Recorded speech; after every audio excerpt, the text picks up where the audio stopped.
Mheshimiwa Rais wa Jamhuri ya Kenya, Uhuru Muigai Kenyatta, Mheshimiwa Raila Odinga,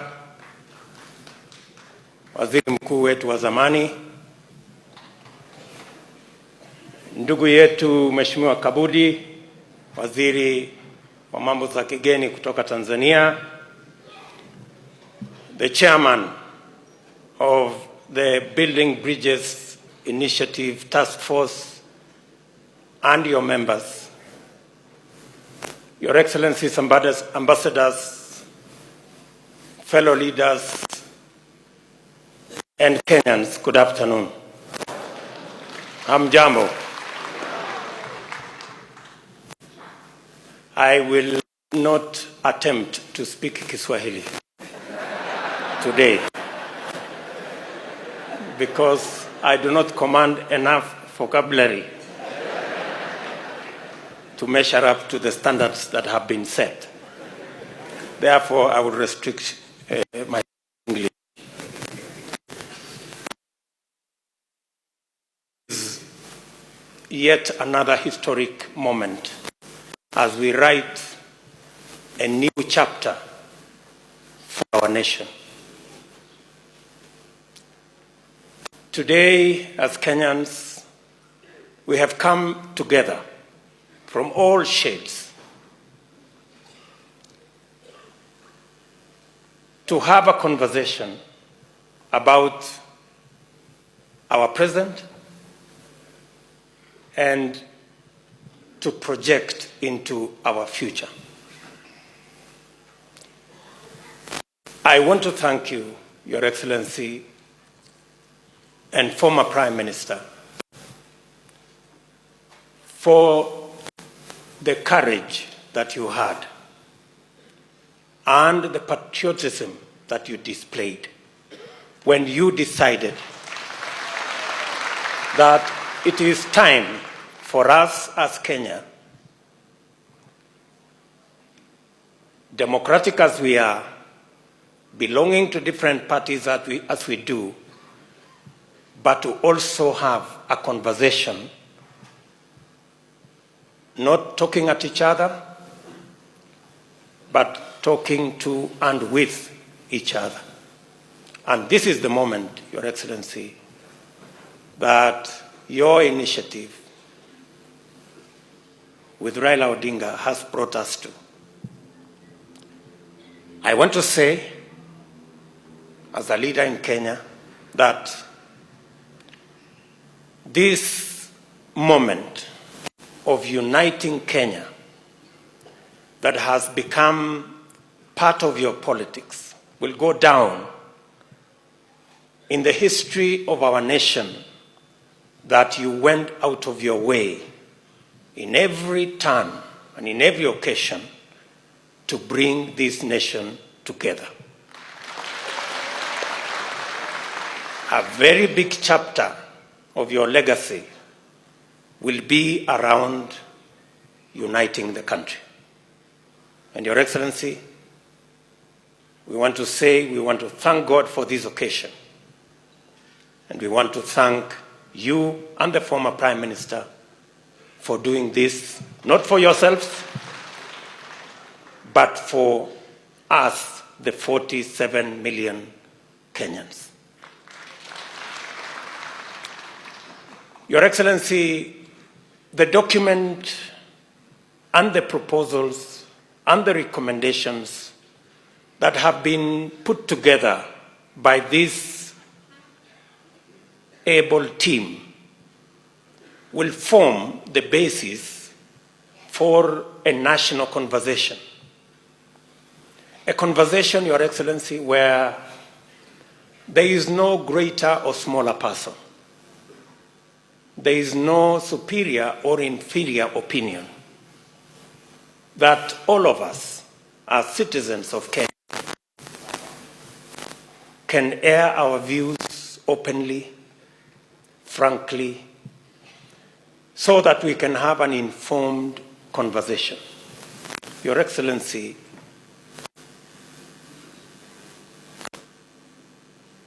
as we look forward to this moment,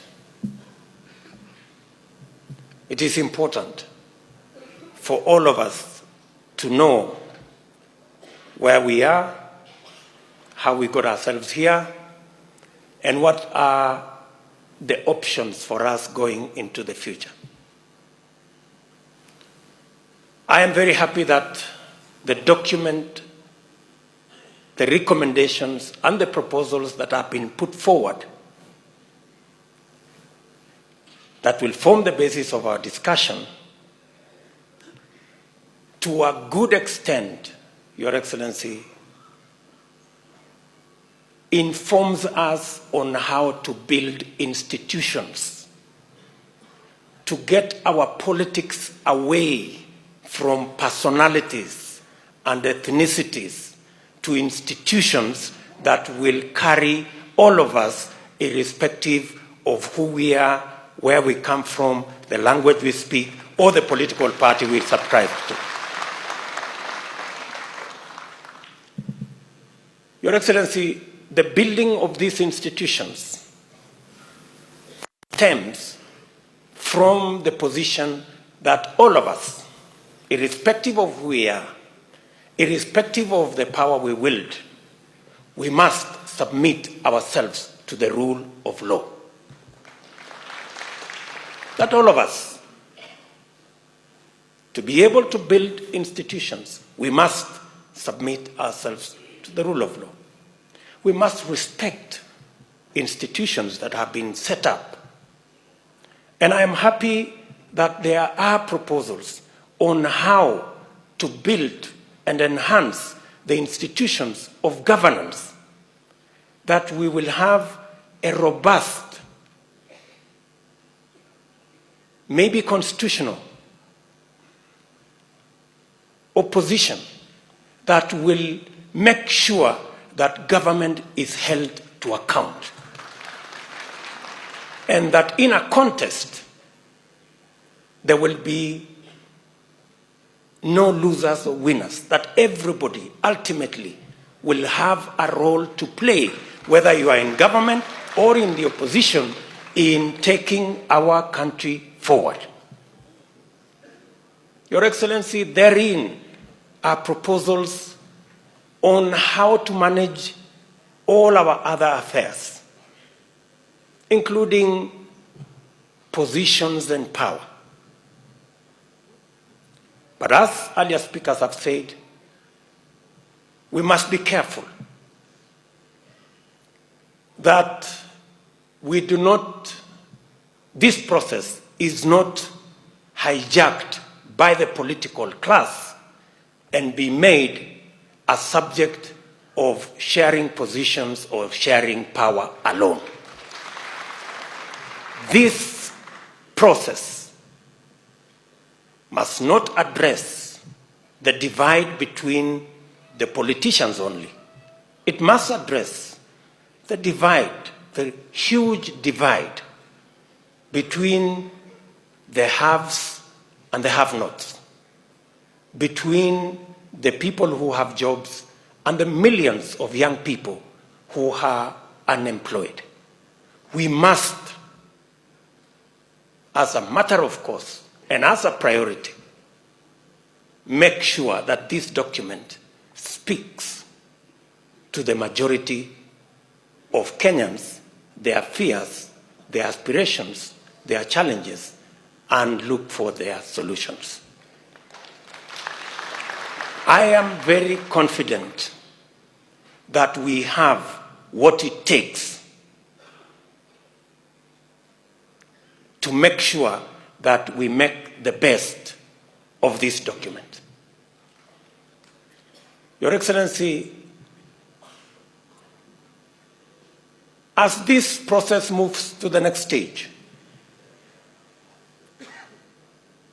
majority of the issues, and I have to a good extent read the report last evening, majority of the issues that were canvassed by Kenyans were about ordinary people, jobs, businesses, our agriculture, And Your Excellency, you have set a perfect program under the Big Four program that will sort out our farmers, agro-processing, value addition, manufacturing, the whole housing program that will give us jobs for our young people.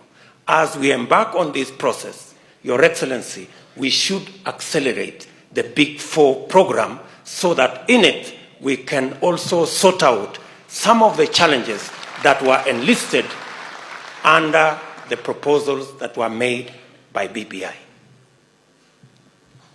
Your Excellency, going into the future, I want to agree with the leaders who have said that all of us as Kenyans must read this document for ourselves.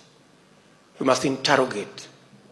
And the processes going into the future, I want to persuade us that from here going into the future, we should avoid a costly, potentially divisive, controversial processes that will divide us. It is possible for us to build consensus and arrive at the destination together, not divided. Therefore, members of Parliament, members of the Senate, I think to a great extent, the job has been well cut out for you on what you should do in Parliament in terms of legislation, in terms of constitutional changes, but that must be informed by millions of Kenyans, their views, their aspirations, and their comments.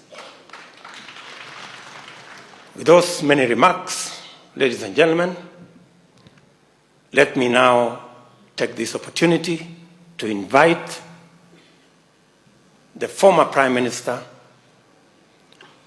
the Right Honorable Raila Amolo Odinga.